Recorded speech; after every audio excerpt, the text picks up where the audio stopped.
So I want to talk about the Kennedy Center. So we all know the Kennedy Center, the John F. Kennedy Memorial Center for the Performing Arts, should be the greatest cultural institution in the United States of America and possibly the world. And the president wants to do that, right? But it's not there now. It's had decades of financial neglect.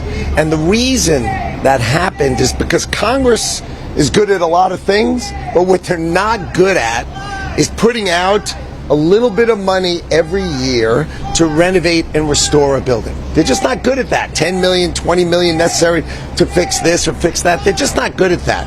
And so what happened is decade after decade, what happened was this building was neglected.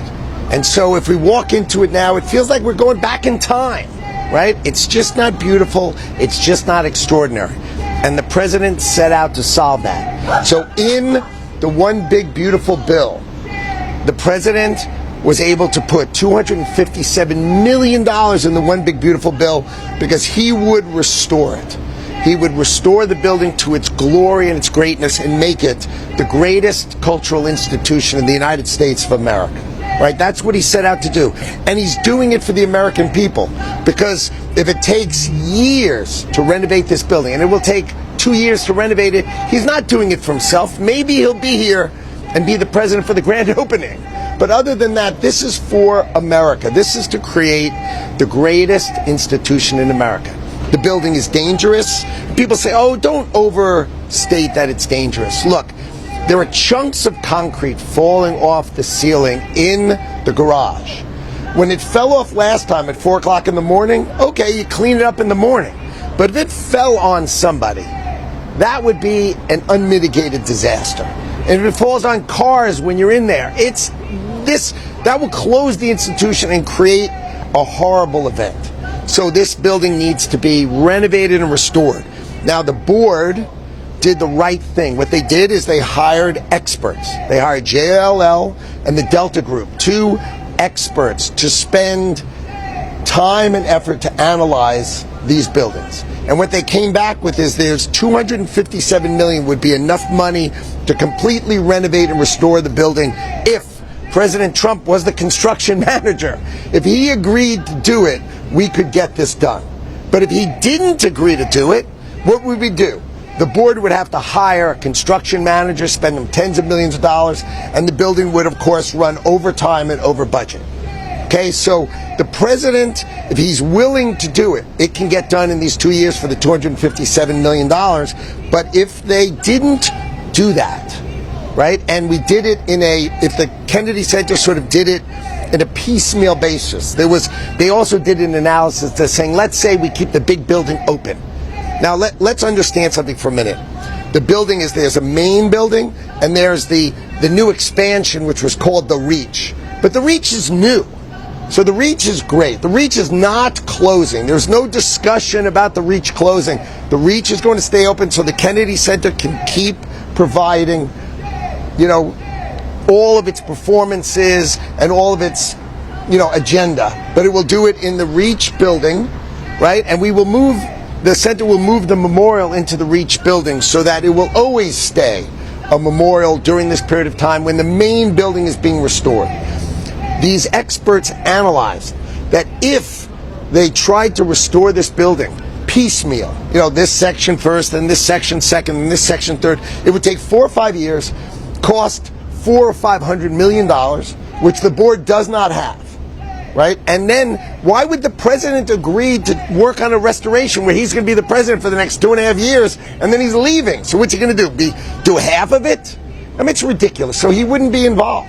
So either the board agreed to close it, right, and let him do it, or do it another way without him. And the board decided in a very reasonable way. The board came up and said, look, let's vote to close it after we've had these expert reports that were filed, by the way, with this court last week. Multi-100-page reports analyzing every detail of the center, saying basically it will cost $400 or $500 million if you do it over time, or it'll cost $257 million if President Trump is the construction manager. And look, he has the power and he has the expertise to get this done. He is the greatest builder in the world, and he will get it done on time, on budget, and there will be an extraordinary grand opening of the greatest building of performing arts, but it will be called the John F. Kennedy Memorial Center for the Performing Arts. So that's yesterday, okay? What the board also decided is the board decided it wanted to acknowledge President Trump by saying underneath the name of the building, which will remain the John F. Kennedy Memorial Center for the Performing Arts, renovated and restored by President Donald J. Trump, right? Renovated and restored. An acknowledgement, the same way every university, every hospital, every cultural center in the world likes to acknowledge the people who raise it the money. Because President Trump has also said, I will work to endow this institution. And this institution, the other day he was chatting with me about it, he said, I don't know, maybe we'll raise $500 million. Can you imagine sitting with someone who says, oh, let's go raise $500 million? Who on the board could raise $500 million? You know what the answer is? Nobody. Who in the world could possibly raise $500 million for this institution? I think the answer is we all know it's one person. If President Trump goes out to say, I'm going to endow this building and I want to raise $500 million, he's going to get it done. So the president has said, I'm interested in saving this institution. The fact that he's interested in it is great. The board made the decision. The board made the decision hiring experts to close the institution. The board voted to close the main building, leave the Reach open, as we said, and let President Trump renovate and restore it. And they want to acknowledge him the way all these institutions do. Why? Because they want him to wear the risk of renovating and restoring the building, and they want him to wear the risk of, you said you're going to go endow it? Okay, go endow it. I mean, this is the board classically capturing the greatest fundraiser and greatest builder ever by putting his name on it and saying, okay, you wanted your name, here it is, now go do it. And that's the board's decision. So the board overwhelmingly voted for this. This is a board decision. What I can't figure out is why we're in this courtroom. The issues for the court have already been resolved. This is just an acknowledgement of renovated and restored, right? We should have been able to work this out. I called on the last board meeting. I was on the video. I asked Representative Beatty, can we sit down and just talk about this? Because I thought we should be able to just say, look, if we switch the name to just Renovated and Restored by President Donald J. Trump, right? Can we just get on the same side, right? We all want this building to be the greatest in the world. We all want it to be renovated. We all want it to be endowed. There's no argument amongst everybody. And everybody agreed that's true. And the board said, well, how about we just acknowledge his name? It's not a memorial. It's not a plaque to a memorial. There's nothing about memorial. The name is going to be the John F. Kennedy Memorial Center for the Performing Arts. That's not the topic. Today's topic is, why wouldn't we just say renovated and restored by President Donald J. Trump? That's what the board said. I'd expected to just sit down with Representative Beatty and just chat with her about it, have this exact conversation, and say, come on, aren't we all on the same page now? Let's put this behind us, right? And let's just make this building great. We're all on the same page. Let's just go do it. We need it endowed. We need it renovated. They've hired the experts who they were independent experts who wrote hundreds and hundreds of pages and have pictures and analysis of what these things cost. Come on, let's just be on the same page and get this done. And she said at the board meeting, okay, we'll sit down and get it done, right? Representative Larson said he'd sit down with me. He did, right? We had a really first-class conversation, grown up about these topics, which you would say, well, this doesn't sound very controversial. Right? What about this is controversial? And I expected to meet Representative Beatty. Instead, the next day I got a letter, not a letter, I got a call from her lawyers who said, we only want to work with lawyers. We're not going to talk to each other. So I texted her and said, come on, let's just sit down and talk. We can do it with your lawyers, without your lawyers. Come on, we can just work this out. And she came back, I'm more comfortable if you just do it with lawyers. And there's no such thing as just doing it with lawyers, or you end up in the courtroom where the lawyers get paid. Okay, right? This is sort of obvious. So here we are. We're going to go sit in front of a judge who's going to say, is it okay for the board, which this is a proper board decision, to make the determination that they put an acknowledgement that says renovated and restored by President Donald J. Trump, which seems perfectly reasonable to every hospital, every cultural institution in America, and help Donald J. Trump make this the greatest building in the world, because only he has the power and the expertise to renovate this building in a spectacular fashion during the next 2-year period, and then have a grand opening and really make this building rock. All right, so that's the objective. We all agree it needs to be done, right? I don't understand why we're here, so I figured I'd come and explain my baffled thing of really this is what we're using the courtroom for, to say it, but that's where we are, and I'm happy to answer questions. Sir, Sure. Minutes of the last meeting, you telling the board that it's important for the president to be recognized. Is it so important for the president that if he's not recognized, he can tear the building down? No, the concept of if the building is not properly renovated and restored, eventually it falls into a set of disrepair that it cannot be used. And since Congress isn't good at doing it, right? If this, let's say they started doing it and just ran out of money. The president says, you know what? I'm not working with it. It's just, I should just step away. You know what? I should just step away. Then what will happen is it'll just run out of money. It'll be a halfway done, a quarter way done, and it'll run out of money, and then over time it will just go down and down and down until at some point a building that was built in 1964 that isn't renovated does eventually get torn down. It does. So he's basically saying if it's going to be unsafe, what are we going to do about it? He put $257 million in the bill, so we're in good shape. If they just agree to close it and let him renovate it, we're in good shape. If they don't agree to let him close and renovate it because the court steps in, what do you want the guy to do? He's only a president for 2.5 years. He's going to step away, as correctly you would think he would, because he's not going to be here. He's not going to do a third of the renovation. And eventually this building is going to fall into horrible disrepair and be very dangerous. And that's what's going to happen. Ultimately, it needs to be renovated, and we all know it. Yeah. Thank you, Secretary. 2 questions about the renovation. First, if the board wants to give the president credit for the renovation and put his name on the building, why not do that in 2 years after the renovation is done? Isn't that usually how it works? It's not usually how it works. The idea, when you have the greatest philanthropist, the guy who's going to raise you $500 million, you just need him to agree. And whatever the terms are, since you know he is the most credible person in the world, when he says, I'm going to raise the money, you know he's going to raise the money, you need to induce him, entice him, get him to agree to wear it and do it. And the board has made that decision. It's a prudent decision for the board. I listened to the board discuss it. It is very, very prudent. If they said, well, maybe I'll do it later, right? Well, maybe he'll raise the money later. That's not the way it works. You make an agreement. If you could shake hands with President Donald J. Trump to raise you $500 million, and your inducement to him, the board's inducing him, saying, I'll acknowledge you if you raise me the money, commit to raise me the money, and I'll acknowledge you. If he commits to raise the money, I'd acknowledge him. I'd do it in a minute. How much do letters cost? Right? And if he didn't do it, you could always take the letters down. He's going to do it. He's the President of the United States. He delivers every time he says it. It's just the right thing to do. It's smart for the board to do it. Yes. Wait, can I follow up on that? Does the administration have the authority to tear down the Kennedy Center if that's what it decides needs to be done? I have no idea. That is not, these are board decisions, right? How the building does from a safety standard will be up to the building.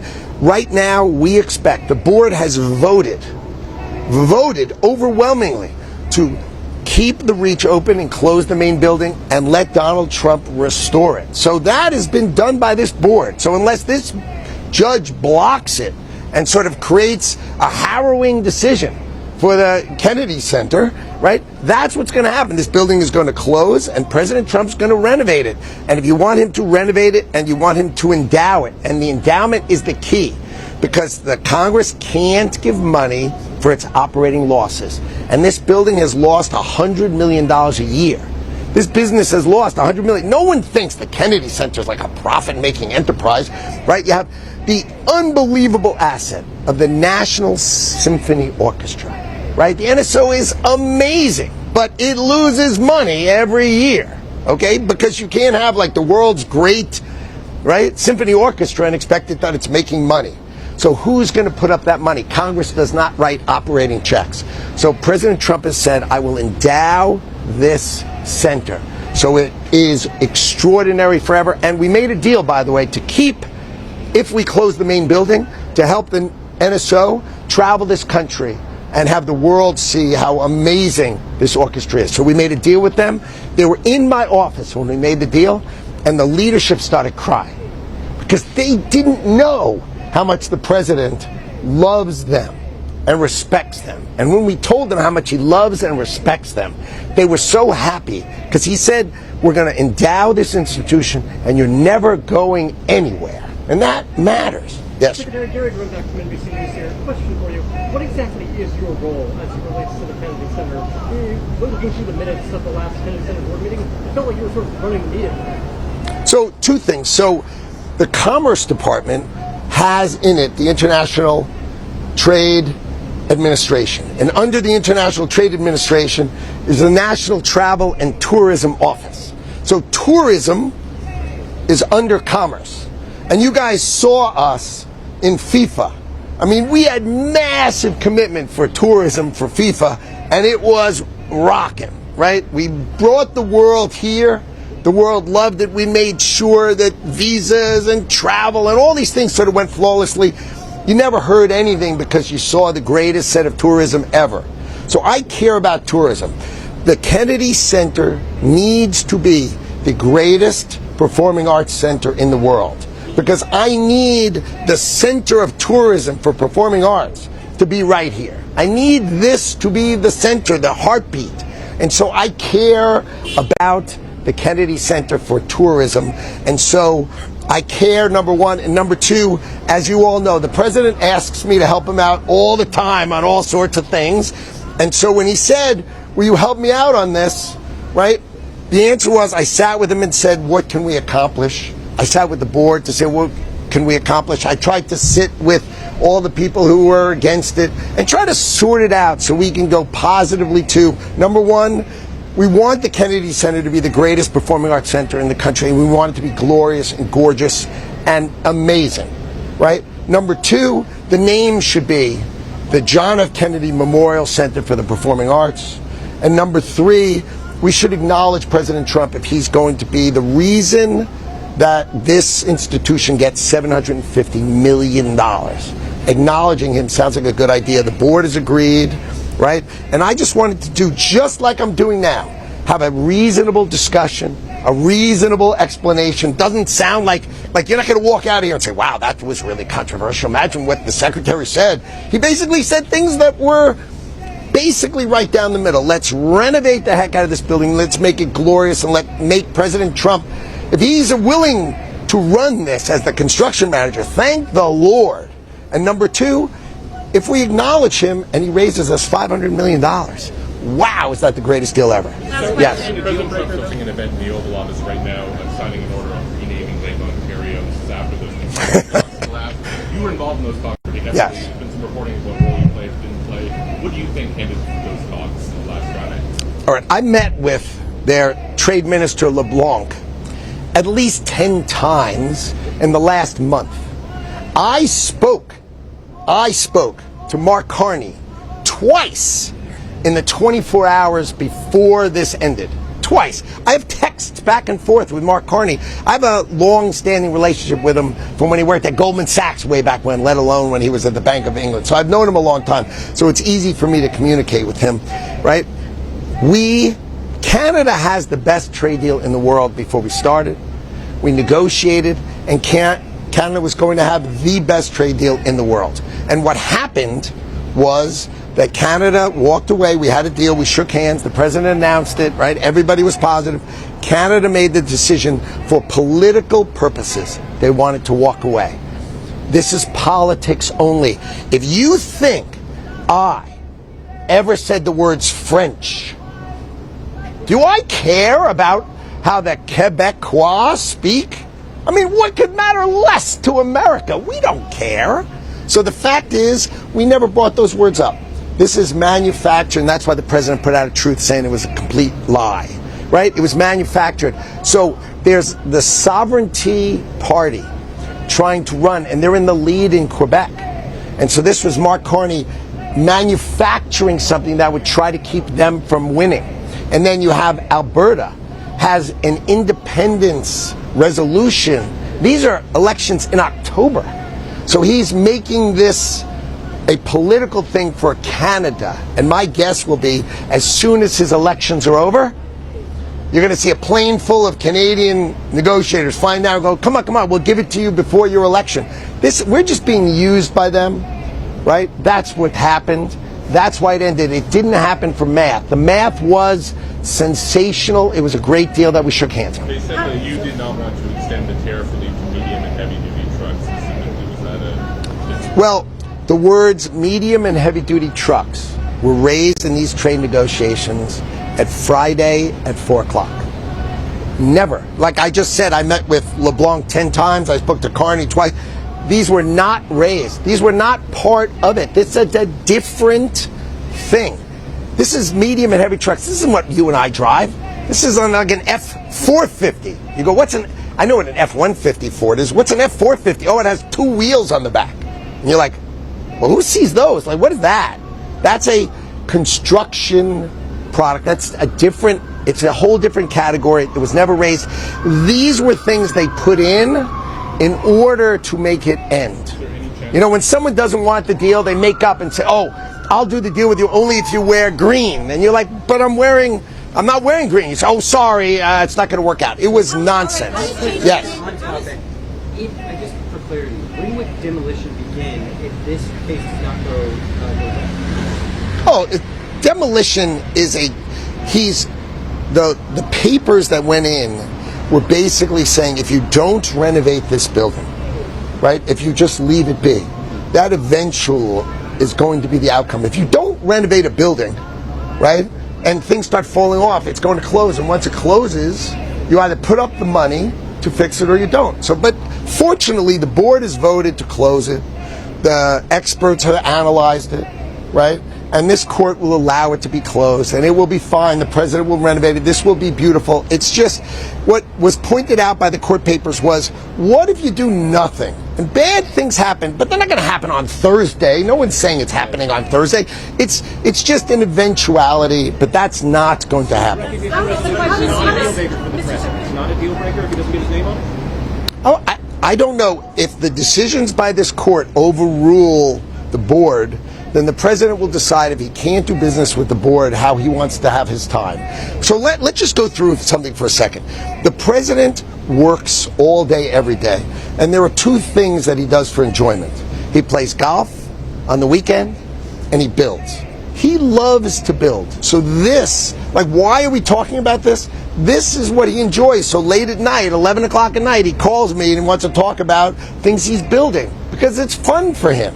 This is his enjoyment. And you've seen he's the most transparent person. He talks all day about the things he's doing, right? And the only thing he does during the week does not work, because everybody works. Like if you sat with him, would you have a nice chat with him? No, you'd ask him about Iran. Then you'd ask him about this. Then you'd ask him about that.